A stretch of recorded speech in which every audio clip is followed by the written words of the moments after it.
Election commission বিহারে যে 11টা নথি চাইছে তার অন্যতম হলো রেসিডেন্সিয়াল সার্টিফিকেট। এর আগে সেই সার্টিফিকেট পেয়েছিল একটি সারমেয়, সোজা বাংলায় একটি কুকুর, যার নাম ডগ বাবু। না না, এখানেই কিন্তু শেষ নয়। যে সময় 56 লক্ষ ভোটার বাতিল হয়েছে বিহারে, তখনই ডগবাবু নামে সারমেয়র পর এবার সার্টিফিকেট পেল একটি ট্রাক্টর। তার নাম সোনালিকা ট্রাক্টর।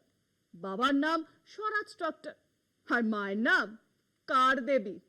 পাশে ছবি বিহারের এক অভিনেত্রী কাম মডেলের। আর এই নিয়েই টুইট করেছে তৃণমূল কংগ্রেস। কমিশনের পাল্টা দাবি, এমন কোনো নথি নাকি জমাই পড়েনি।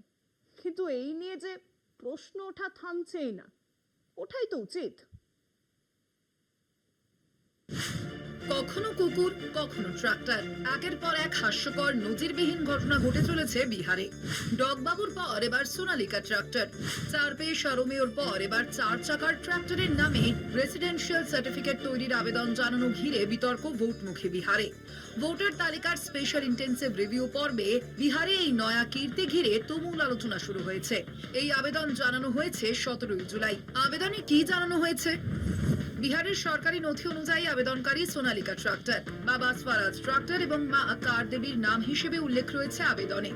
আবেদনপত্রের ঠিকানা লেখা রয়েছে গ্রাম খেত, ডাকঘর আর থানা ছোড়াদানো, ব্লক কোতওয়া, মহকুমা মতিহারি, জেলা পূর্ব চম্পারণ। এসআইআর পর্বে দেশের নাগরিক প্রমাণে যে 11টি নথিকে প্রমাণ হিসেবে ধরা হয়েছে, তাতে রয়েছে রেসিডেন্সিয়াল সার্টিফিকেটও। ঘটনা সামনে আসতেই নড়ে চড়ে বসেছে বিহার প্রশাসন। 24 জুলাই ইস্যু হওয়া শংসাপত্রটি বাতিলের পাশাপাশি অভিযুক্ত 3 সরকারি আধিকারিককে সাসপেন্ড করা হয়েছে।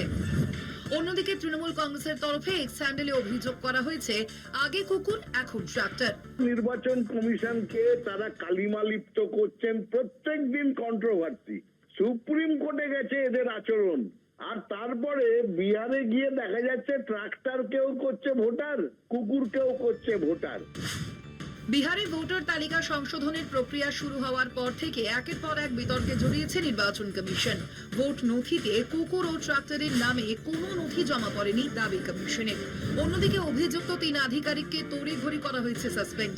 এখানেই উঠেছে প্রশ্ন, নথি যদি নাই জমা পড়ে থাকে, তবে আধিকারিকদের কেন করা হলো সাসপেন্ড? কলকাতা টিভি।